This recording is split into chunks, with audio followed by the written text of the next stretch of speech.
वर्णानामर्थसंहानां रसानां छन्दसामप्य मङ्गलानां च कर्तारौ वन्दे वाणी विनायको। बोलिए अयोध्या नाथ की। आज की कथा सुतीक्षण महाराज के जीवन पर है। सुतीक्षण महाराज ऋषि अगस्त के आश्रम में बाल्यावस्था से रहते थे। एक बार वही बरसात का सीजन शुरू था, तो अगस्त मुनि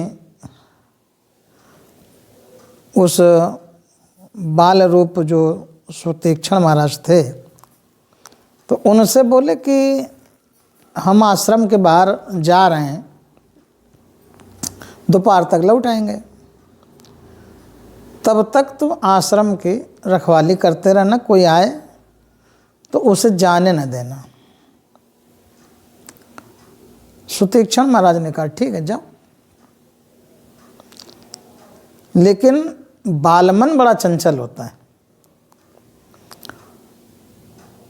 अगस्त मुनि के जाने के बाद में तो आश्रम के आसपास बहुत सारे फल के जो पौधे लगे थे, कहीं कुछ कहीं कुछ। तो बरसात का सीजन था और जामुन के फल पके थे, पेड़ लगे थे, तो उसमें जो फल लगे थे पके थे। तो बाल हृदय जाग गया कि लाओ जामुन तोड़ें। अब जामुन तोड़ें तो कैसे तोड़ें? तो सुतीक्षण महाराज जो थे उस समय लगभग 10-11 साल की अवस्था में, तो माता तुलसी के नीचे जो शालिग्राम महाराज रखे थे, उन्होंने उन्हीं को उठाया और शालिग्राम महाराज से बिल्कुल ताक के पेड़ पर मारा, तो 2 जामुन के फल गिरे। लेकिन समस्या तब खड़ी हो गई कि अगस्त मुनि का जो आश्रम था वो गंगा माँ के किनारे था, तो वो जो शालिग्राम महाराज थे वो गंगा में चले गए और जामुन गिरे 2। अब सुतीक्षण महाराज का जो बालमन था वो थोड़ा जगा कि यार ये तो बड़ा गड़बड़ हो गया कि शालिग्राम भगवान तो चले गए गंगा जी में, और बरसात में समझते हो कि नदी और यानी चाहे समुद्र हो चाहे नदी, उनमें बाढ़ आ जाया करती है, जल स्तर बढ़ा हुआ होता है। अब मारे डर के 2 फल जो गिरे थे जामुन के, तो एक फल उन्होंने खा लिया और एक फल ले जा करके जहाँ शालिग्राम महाराज रखे तो उसी में रख दिया। अच्छा कोई बात नहीं, दोपहर हुई। दोपहर के समय में अगस्त मुनि पधारे, आश्रम वापस आए और वापस आते उन्होंने कहा कि सुतीक्षण, बोले हाँ गुरुजी। बोले भगवान को उठा लाओ, तो भगवान को भी स्नान करा दें और फिर हम भी स्नान कर लें, पूजा पाठ हो, फिर भोजन पानी हो। तो सुतीक्षण महाराज जो थे तो वही शालिग्राम तो थे नहीं, वही जामुन का फल वो वहाँ ले जाकर उनको रख दिया। अच्छा चंदन वंदन लगा के रखा था, तो वो जान ना पाए कि शालिग्राम की बटिया है कि जामुन का फल है। तो उन्होंने हाथ में लिया, पानी डाल के जैसे उसको रगड़ा तो जामुन की गुठली हाथ में और उसका सब जो यानी फल का जो बाहरी आहार था उसका, वो सब अलग हो गया। अब जामुन का फल मिस दिया तो अब समझ लो कैसा बच्चा हो, गुठली हाथ में कूदा बाहर। अब बड़ा गुस्सा आया, बोले सुतीक्षण। अब सुतीक्षण महाराज तो बोले हाँ गुरुजी। बोले इधर आओ। बोले ये क्या है? बोले हमें क्या पता क्या है। बोले तुम्हें नहीं पता है और तुम यहाँ थे तो फिर किसको पता है? तो बड़ा सुंदर उन्होंने उत्तर दिया, बोले पुण्य पुण्य चंदन पुण्य पुण्य पानी और गली के सालिग्राम तो हम कहा जानी। बोले रोज हनवावत तो रोज हनवावत तो भी गली गए। यानी फिर भी सुतीक्षण महाराज बाल मन की बुद्धि से मानने को तैयार न हुए कि जामुन का फल हमने रखा है। ऊपर से एक और ये उन्होंने बात बता दी कि रोज पानी डालते तो वो सड़ी गए, गली गए। गुस्सा आ गई अगस्त मुनि को। तो अगस्त मुनि ने कहा चलो भागो, भागो तुम आश्रम से। बोले भगवान को ले आना तब आना। अब सुतीक्षण महाराज अपने गुरु जी की आज्ञा पा के और गए। तो आश्रम से थोड़ा आगे निकल करके अब गंगा जी के किनारे बैठे कि भगवान ले जाएं तो कहाँ से ले जाएं।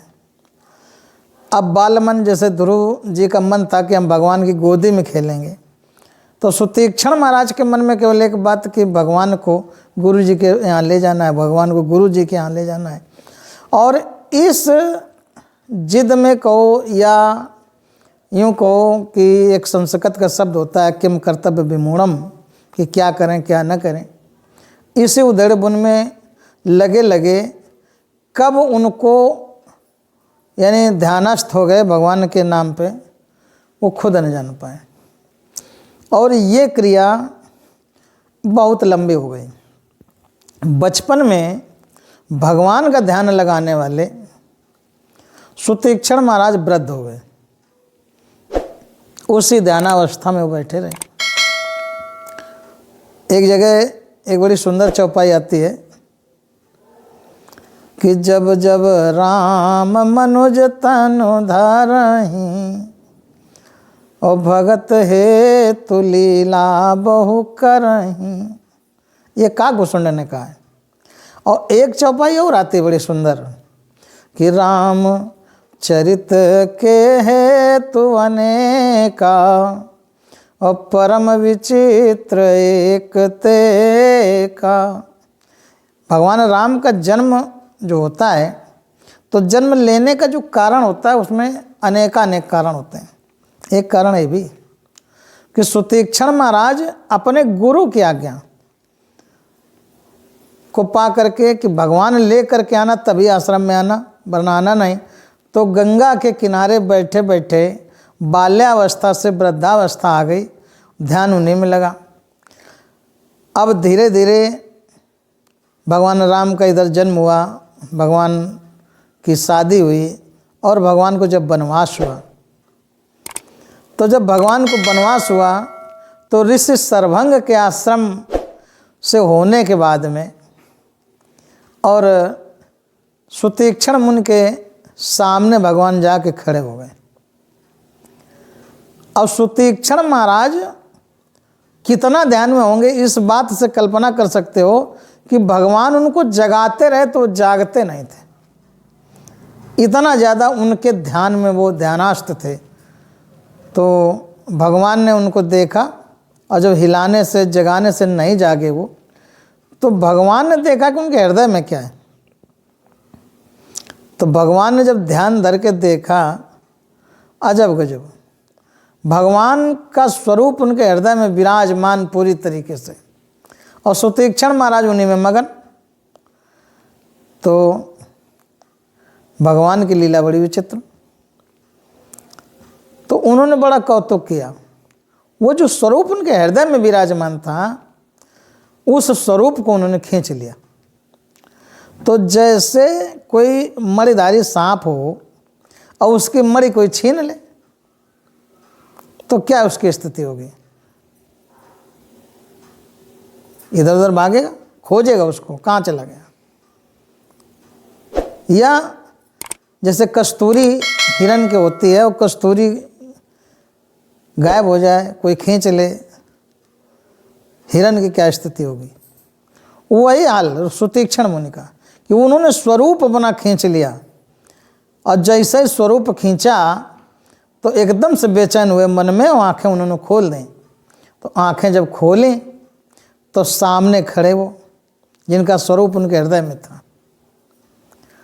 पहली बार है ये चौपाई लिखी तुलसी बाबा ने कि परे हु लकुट यो चरणन लागी, अप्रेम मगन मुनिवर बड़ भागी।